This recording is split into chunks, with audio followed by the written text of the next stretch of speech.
Ubu tuvugana hasohotse amashusho cyangwa se video igaragaza babasirikare b'u Rwanda baherutse gufatwa n'ingabo za Kongo aboshya amaboko. Umwe muri bo witwa Caporal Nkundabagenzi Elize yumvikana avuga ko bageze muri Kongo kuwa gatatu babwiye ko baje kurwanya umutwe wa FDLR warashe mu Rwanda. Aha barimo bahatwa ibibazo babazwaho bafatiwe n'uwabazanye ndetse nuko bimeze maginga ya none aho babafatiye hari ico babatwaye babakubise nangwa abadukubise dongo mumeze neza nta kibazo.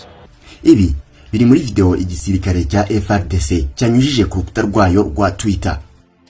Muri iyi video hagaragaramo abasore babiri b'abasirikare b'u Rwanda, harimo umwe rwose ubona ko akiri muto cyane ku maso, ubona ko we rwose asa n'ufite ubwoba, ariko undi musirikare usa n'ukuzemo we niwe wagaragaye asobanura byinshi ku gufatwa kwabo. Muri iyi video yashyizwe hanze n'ingabo za Kongo bagaragaje imbunda zambuwe abasirikare bivugwa ko ari ab'u Rwanda. Ikindi kandi gisa n'igikomeye nuko mu byangombwa byerekanwe bafatanwe harimo n'ikarita ya Tap and Go isanzwe yifashishwa n'abagenzi mu Rwanda mu gutega za bisi.